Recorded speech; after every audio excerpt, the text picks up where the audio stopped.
তারা ক্ষমতায় যেতে পারলে ইসলামী নীতি আদর্শ অনুযায়ী রাষ্ট্র চালাবে না। তারা রাষ্ট্র চালাবে প্রচলিত যে নিয়মে রাষ্ট্র চলছে সেই নিয়মে তারা দেশ চালাবে। এখন বাংলাদেশের ভিতরে একটাই দল, যেই দলটা হলো ইসলামী আন্দোলন বাংলাদেশ। ইসলামী আন্দোলন বাংলাদেশের প্রতীক হলো হাত পাখা। আমরা বলেছি আল্লাহ যদি আমাদেরকে ক্ষমতায় নেয়, আমরা ইসলামী নীতি আদর্শ অনুযায়ী রাষ্ট্র পরিচালনা করব। এখন আল্লাহ যেহেতু ইসলামী নীতি আদর্শকে গ্রহণ করেছেন, পছন্দ করেছেন, এর সঙ্গে যারাই জড়ায় থাকবেন কিয়ামতের ময়দানে যারা ঈমান আনছেন তারাই আল্লাহর আরশে ছায়া পাবেন।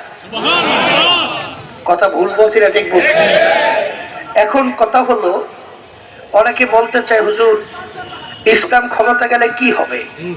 রাজনীতি করে কিসের জন্য? দেশের কল্যাণের জন্য না? মানুষের কল্যাণের জন্য করে কিনা?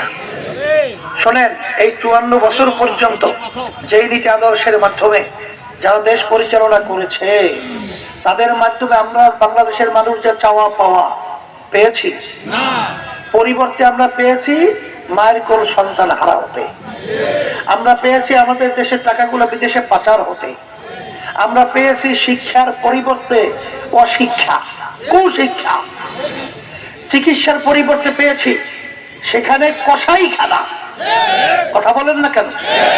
কৃষি খাতে পেয়েছি সেখানে উন্নয়নের নামে আমার কৃষক ভাইদের উপরে বিভিন্ন জুলুম, নির্যাতন, নিষ্পেষণ করার ইতিহাস। যদি ইসলাম ক্ষমতায় যায় তাহলে আল্লাহর রহমতে যেই কথাগুলো বলছিলাম, চিকিৎসা খাত বলেন, শিক্ষা খাত বলেন, কৃষি খাত বলেন, সর্বক্ষেত্রে সর্বশ্রেণীর পেশার মানুষের মুখে আল্লাহর ফজলে হাসি ফোটাতে পারবো ইনশাআল্লাহ।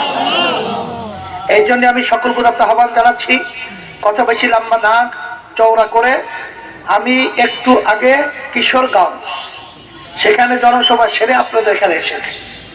আমি আগে বুঝতে পারি নাই আমার শহীদ ভাই পক্ষে এই এলাকার মানুষ এত আন্তরিকভাবে নেমেছে।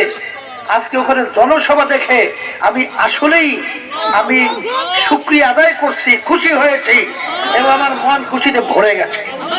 আর এত রাত্র পর্যন্ত আমি শহীদপুর আসার পরে আপনাদের অবস্থান দেখে চাতক পাখির মতো যেভাবে তাকিয়ে আছেন, আমার মন বলছে আল্লাহর রহমতে 12ই ফেব্রুয়ারি 2026-এর নির্বাচনে আপনাদের এই আসনে আল্লাহর রহমতে হাত পাকা প্রতীকের প্রার্থী শহীদ ভাই বিজয় হবে ইনশাআল্লাহ। এখন বেশি সময় কিন্তু নাই।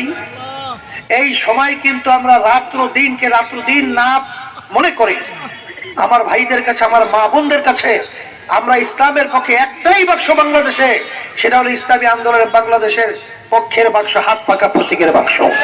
এই দাওয়াত আমরা পৌঁছাবো এবং এই বাক্সে আমরা ভোট দেব। রাজি আছি? কে কে হাত উঠান তো দেখি। হাত উঠান, আল্লাহ দেখুক, আল্লাহ দেখুক। আলহামদুলিল্লাহ, হাত নামান, আল্লাহ কবুল করে নেয়।